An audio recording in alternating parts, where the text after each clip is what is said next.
আজান মসজিদে ঘুরে দেখি আজান দিচ্ছে, কি রে বাবা, ভয়ঙ্কর অবস্থা। তারপরে আশহাদু, সাধু বলে চালিয়ে দিচ্ছে, আশহাদু আল্লাহ ইলাহা ইল্লাল্লাহ। আসল শব্দ কি? আশহাদু, আমি সাক্ষ্য দিচ্ছি আল্লাহ ছাড়া কোনো ইলাহ নাই। ও বলছে আশহাদু, আশহাদু, হাদুর জায়গায় সাধু ডেকে এনে ভুলা যান। তারপরে আশহাদু আন্না মুহাম্মাদ, এখানে হা, ওই যে হা বলছিলাম না, কুল হুয়াল্লাহু আহাদ, এই একটা হা যদি কারো সঠিক না হয় সব জায়গা ভুল হবে, সব জায়গা ভুল। আশহাদু আন্না মুহাম্মাদার রাসূলুল্লাহ, অনেকে বলে রাসূলুল্লাহ, কি বলে? লা ইলাহা ইল্লাল্লাহু মুহাম্মাদুর রাসূলুল্লাহ, রা নাই, র, রয়াকার, ওটা হবে না, কি হবে? র, রাসূলুল্লাহ। ছোট্ট করে আজান দেবেন, শুনতে ভালো লাগবে, আজানটা সঠিক হবে। হাইয়া আলাস সালাম, এসো নামাজের দিকে এসো, সুবহানাল্লাহ বলবেন না? ওখানে আছে সালাত, এ বলছে হাইয়া আলাস সালাম, সালাতের জায়গায় শিন টেনে এনে শালা বলে ফেলেছে। তো আজান হচ্ছে তো? হাইয়া আলাল ফালাহ, আস-সালাতু খায়রুম মিনান নাউল, তাই তো নাকি? সেদিন এই বীরভূমে গেছি, রাতটা থেকেছি, তারপর দিন মালদা যাব, ভোরবেলা আজান হচ্ছে, শুনে তো আমার পুরো চোখ বড় বড় বার হয়ে গেছে। বলছে আস-সালাতু খায়রুল মিনাল নাউল, খায়রুল আর নাউল, চিন্তা করতে পারছেন? আপনি ঘুরে দেখবেন, আমার কথাটা যদি ভুলে আপনি দেখবেন, অধিকাংশ মসজিদে ফজরের খায়রুল, খয়রুমকে নিয়ে বলছে খায়রুল, খায়রুলের বাপ ঘুমোচ্ছিল, গামছা বাঁধে ঠেলে উঠে, আমার ডাকছে কেন মসজিদ থেকে? এটা আজান নয় ভাই। আস-সালাতু খায়রুম মিনান নাওম, আজান শিখিয়েছেন বিশ্ব নবী, আর মদিনার মসজিদে আজানের দায়িত্ব দিয়েছেন হযরতে বেলাল রাদিয়াল্লাহু তাআলা আনহুকে। জোরে বলুন না সুবহানাল্লাহ। কোন বেলাল? যে বেলালের পিঠে দাগ ছিল, মারের দাগ। কিসের জন্য মার খেয়েছে? ঈমান আনার জন্য। যাকে সারাদিন রৌদ্রের উপরে টেনেছে, পিটিয়েছে, বুকের উপরে পাহাড় পাথর চাপিয়ে দিয়ে বলছে বল আল্লাহকে ছেড়ে দে, রাসূলের উপরে ঈমান এনেছিস কেন? শাস্তি দিচ্ছে।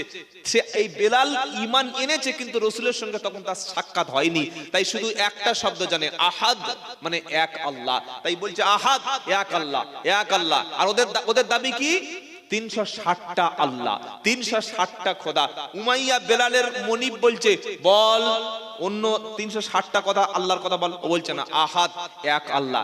বলতে বলতে মারতে মারতে মারতে এত রক্তাক্ত হয়েছে, আবু বকর সিদ্দিক উমাইয়ার কাছে চড়া দামে টাকা দিয়ে, দিরহাম দিয়ে খরিদ করে তাকে স্বাধীন করে দিলেন। আর আল্লাহর নবী এই মর্যাদা এত বাড়িয়ে দিলেন, মদিনার মতো মসজিদে আল্লাহর নবী হযরত বিলালকে মদিনার মুয়াজ্জিন নিযুক্ত করলেন। বলুন সুবহানাল্লাহ। হযরতে বেলাল রাদিয়াল্লাহু তাআলা আনহু যখন তিনি আজান দিতেন, নবী পাশে থাকতেন, আর আশহাদু আন্না মুহাম্মাদার রাসূলুল্লাহ, এই শব্দটা যখন হযরত বেলাল বলতেন, বেলাল রাদিয়াল্লাহু তাআলা আনহুর চক্ষু তখন ভিজে যেত। বেলালের আজানটা তখন মাইক ছিল না, সাউন্ড সিস্টেম ছিল না, কিন্তু বেলালের আজানটা এত অন্তর থেকে হতো, আজানটা আল্লাহর আরশ পর্যন্ত পৌঁছে যেত। একবার জোরে বলুন সুবহানাল্লাহ। আজ সাউন্ড ভালো, কিন্তু সেই অন্তরের সঙ্গে আজান হয় না। বলুন তো, যদি আমরা নবীর যুগে জন্ম নিতাম, নবী নামাজ পড়াচ্ছেন, পিছনে বেলাল তাকবীর দিচ্ছে, নবী ইমাম, আবু বকর মুক্তাদি, ওমর মুক্তাদি, উসমান মুক্তাদি, হযরত আলী ইক্তেদা করছে রিদওয়ানুল্লাহ তাআলা আলাইহিম আজমাইন, এরকম যদি আমাদের নসিব হতো, ভালো হতো না হতো না? জোরে বলেন। জন্ম আমার নবীর যুগে হলে কেমন হতো, জন্ম আমার নবীর যুগে হলে কেমন হতো। জোরে সুবহানাল্লাহ বলেন না, এখন বলার দরকার নেই, কালকে শনিবার বিকেল 4টার দিকে একবার বলবেন। কি বলবো আর? জোরে বলেন না। জন্ম আমার নবীর যুগে হলে কেমন হতো, দু নয়নে রাসূল পাক দেখিলে কেমন হতো, দু রসুল পাক দেখিলে কেমন হতো, জন্ম আমার নবীর যুগে হলে কেমন হতো। আসিত ভেসে হজরতে বেলালের মধুর আজান। কি আজান দিচ্ছে? হযরতে বেলাল। আসিত ভেসে হযরতে বেলালের মধুর আজান, যে আজানে ছিল এমন প্রেম মুগ্ধ রহমান। আসিত ভেসে হযরতে বেলালের মধুর আজান, যে আজানে ছিল এমন প্রেম মুগ্ধ রহমান। দয়ার নবীজির পিছে নামাজ পড়লে কেমন হতো, জোরে হবে না? দয়ার নবীজির পিছে নামাজ পড়লে কেমন হতো, জন্ম আমার নবীর যুগে হলে কেমন হতো, জন্ম আমার নবীর যুগে হলে কেমন হতো। দু নয়নে রসুল পাক দেখিলে কেমন হতো, জোরে হবে না? দিনী কত আলোচনায় থাকতাম আমি অধম, দিনী কত আলোচনায় থাকতাম আমি অধম। সামনে রসুল পাক হতো, পাশে সাহাবীগণ। আরো জোরে, জোরসে বলো। দিনী কত আলোচনায় থাকতাম আমি অধম, সামনে রসুল পাক হতো, পাশে সাহাবীগণ। আবু বকর ওমর উসমান আলী সঙ্গী কেমন হতো, আবু বকর ওমর উসমান আলী সঙ্গী কেমন হতো, জন্ম আমার নবীর যুগে হলে কেমন হতো। বাবাজিরা, সোনালালেরা, সেই রসুলের সাথে আমরা জান্নাতে যাব যদি রসুলের মতো সাহাবাদের মতো আমাদের অন্তরে ভালোবাসা তৈরি করতে পারি। বেলালের মতো ভালোবাসা থাকবে ইনশাআল্লাহ, থাকবে ইনশাআল্লাহ। যেটা শোনাচ্ছিলাম, হাফেজে কোরআন কজনকে জান্নাতে নিয়ে যাবে? যদি বলেন 10 জন। কোন 10 জন? যাদেরকে আল্লাহ জাহান্নামী ঘোষণা করেই দিয়েছিল। আল্লাহ পাক শোনাচ্ছে, লাইসা লাগা মিন দুনিল্লাহি ওয়ালিয়্যুন ওয়ালা শাফি ওয়া ইন তাআদিল কুল্লা আদলিল লা ইউখাযু মিনহা উলাইকাল্লাযীনা উবসিলু বিমা কাসাবু লাহুম শারাবুম মিন হামিমিন ওয়া আযাবুন আলীম। সূরা আনআমের 70 নম্বর আয়াতে, হে সোনালালেরা, আল্লাহ পাক শোনাচ্ছে, সেদিনকে ভয় করো যেদিন আমি আল্লাহ ছাড়া হাসরের ময়দানে তোমার অভিভাবক কেউ থাকবে না, তোমার সুপারিশ করার কেউ থাকবে না, আমি আল্লাহ যাকে অনুমতি দেব না। অনেকে বলে যে না, আমি তোমার হয়ে কথা বলবো, আমি তোমাকে বাঁচিয়ে নেব। কোরআন বলছে, ইয়াউমা ইয়াতি লা তাকাল্লামু নাফসুন ইল্লা বিইذনিহি ফামিনহুম শাকীয়ুন ওয়া সাঈদ। 12 নম্বর পারা, 10 নম্বর পৃষ্ঠা, 12 নম্বর লাইনের 105 নম্বর আয়াত, সূরার নাম সূরা হুদ।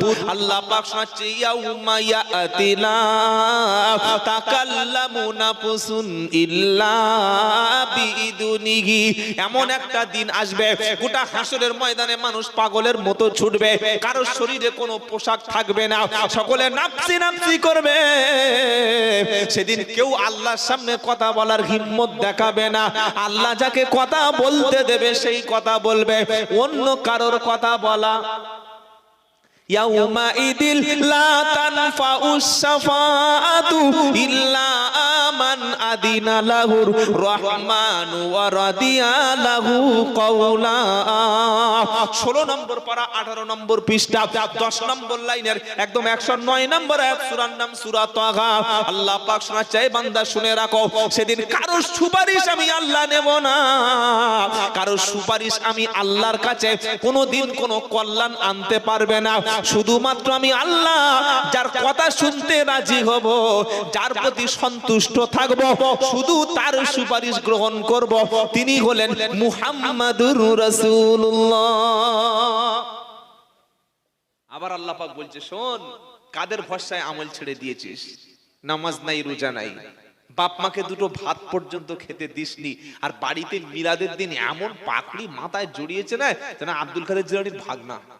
কি বুঝলেন? আর বুড়ো বাপ পাশে বসে আছে, খেতে দেয় না। এই নাফরমানের জন্য আমার মতো আব্দুল্লাহ জুবাই 4 পিছে এসে দোয়া করলে কবুল হবে? হ্যাঁ, ইয়াউমা ইয়াকুমুর রূহু ওয়াল মালাইকাতু সাফফা।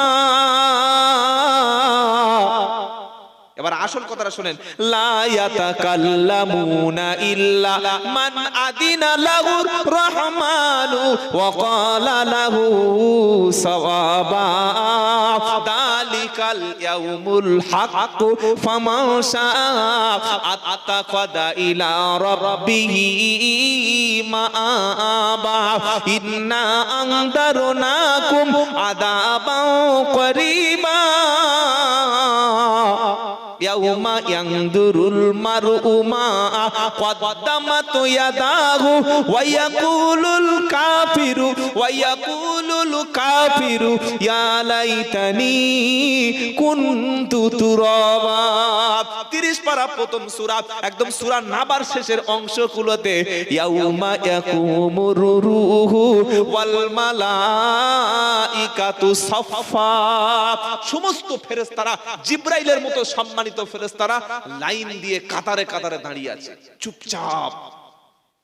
আল্লাহ সেদিন কিয়ামতের দিন, আল্লাহর নবী বলছেন, জাহান্নামকে আল্লাহ ডান হাত দিয়ে জাহান্নামকে ধরে আল্লাহর পবিত্র হস্ত মোবারক কুদরতি হাত জাহান্নামকে পেঁচিয়ে ধরে হাতের উপরে তুলে নেবেন। আল্লাহু আকবার। শুনে আশ্চর্য লাগছে না?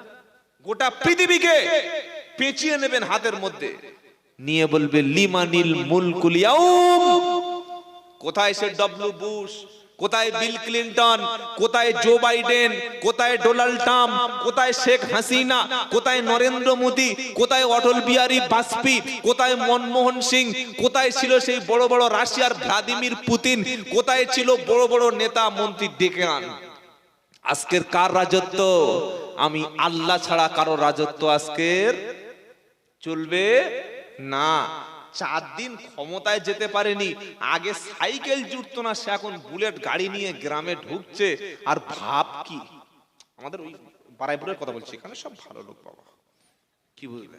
সাইকেল জুটতো না, এখন বুলেট ছাড়া চলে না। আর বুলেটের পিছনে এত বড় সাইলেন্সার লাগিয়েছে, but but but but but but but. পয়সার অহংকার দেখাচ্ছিস? হ্যাঁ, তোর মতো কত বড় বড় নেতা ফেরাউনের চিনিস তুই? ফেরাউন কি যন্ত্র তুই জানিস? খালি হাজার হাজার ছেলেকে কচকচ কচকচ কচকচ করে খালি জবাই করেছে আর মেরে দিয়েছে। কেন? পরবর্তী কেউ যেন ওই মিশরের গদি দখল না করতে পারে। কত বড় রাজা নমরুদ চিনিস কি যন্ত্র ছিল? কটাকার এমএলএ প্রধানমন্ত্রী হয়েছে, যে যাকে তাকে হুমকি দিচ্ছে, দেখে নেব। অত সহজ নয়। আল্লাহ পাক বলবেন, লিমানিল মুলকুল ইয়াউম, আজকার রাজত্ব লিল্লাহিল ওয়াহিদিল কাহ্হার, আল্লাহ ছাড়া কারো রাজত্ব আর নাই। সমস্ত রাজত্ব শুধুমাত্র আল্লাহর। বলুন সুবহানাল্লাহ। সেই কিয়ামতের দিন আল্লাহ বলবেন, লা ইয়াতাকাল্লামুন, কেউ কথা বলছে না, কেউ আগিয়ে আসছে না।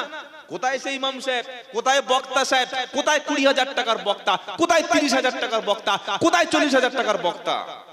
যার পিছনে তোমরা ছুটেছিলে, মনে করেছিলে এই বক্তা আমাকে উনি নিজে নিয়ে জান্নাতে যাবে। আল্লাহর নবী একদিন ডেকেছেন, শুনে রাখেন, কানের খোলটা বার করে শুনুন। অনেকের কানে এত খোল জমে যায়, এসব হক কথা বলে, কি বলুন আল্লাহর নবী ডেকে বলছে, ফাতেমা নিজের আমলের উপরে ভরসা করো, তুমি যে আমার বেটি, তোমার সাথে আমার রক্তের সম্পর্ক আছে, কিয়ামতের দিন যদি বলো যে আমি নবীর বেটি, এই অজুহাতে জান্নাত হবে না। হাসান এবং হুসাইন দুজনে হলেন জান্নাতের সর্দার। নবী বলছেন, শোনো তোমরা জান্নাতের যুবকদের সর্দার, কিন্তু কিয়ামতের দিন যদি বলো যে আমল যাই হোক না কেন, নবীর নাতি, কার নাতি বলো? নবীর নাতি, নবীর আওলাদ, নাতি মানে তো আওলাদ নাকি? নবীর আওলাদ, নবীর রক্ত, রক্ত সম্পর্ক আছে। আল্লাহর নবী বলছেন, হাসান আওলাদ বলে রক্তের সম্পর্ক বলে পার পেতে পারবে না। আমল ঠিক করো, আমলের উপরে ভরসা করো, নিজের আমল ঠিক করো। যদি একটু ভুল হয়ে যায়, ইনশাআল্লাহ আমি নবীর সুপারিশ করব। জোরে বলুন সুবহানাল্লাহ। এই রকম পরিস্থিতি যেদিন সবাই সবার মতো, ইয়াউমা ইয়াফিরুল মারউ মিন আখিহি ওয়া উম্মিহি ওয়া আবিহি ওয়া সাহিবাতিহি ওয়া বানিহি। এই আয়াতের বাংলা যদি জানতেন, কোনদিন আর বিবির কথা শুনে বাড়িতে বসে থাকতেন না। 30 পারা সূরা নাজিয়াতের, 30 পারা সূরা আবাসার 33 থেকে 34 35 নম্বর আয়াতে 3 থেকে 6 নম্বর লাইনেতে আল্লাহ পাক শোনাচ্ছে, ইয়াউমা ইয়াফিরুল মারউ মিন আখিহি। সেই বিচারের দিনে, হাসরের দিনে, কঠিন বিচার যেদিন হবে, কঠিন কঠিন কঠিন ফয়সালা যেদিন হবে, আমি আল্লাহ যেদিন বিচারক হব, তোমরা সেদিন আমার সামনে সবাই দাঁড়িয়ে থাকবে। যখন দেখবে কঠিন বিচার শুরু হয়েছে, সর্বপ্রথম ভাই ভাইয়ের কাছ থেকে দৌড়ে সেদিন পালাবে, দৌড় দেবে। আল্লাহু আকবার। ভাই চলে গেল, 4 ভাই, 5 ভাই, 8 ভাই, 10 ভাই সব পালালো। তারপরে ওয়া উম্মিহি ওয়া আবিহি, মা চলে যাচ্ছে। ছেলে বলছে, মা আমি যখন মা বলে ডেকেছিলাম, রান্নার উপরে গরম খাবার ফেলে রেখে আমাকে বুকে জড়িয়ে তুমি দুধ খাইয়েছো মা। আমি ছোটবেলায় অসুস্থ হয়ে যখন মা বলে ডেকেছি, তোমার সারা রাতের ঘুমটা ছিল না মা। আমি যখন হেসেছি, মা তুমি হেসেছো।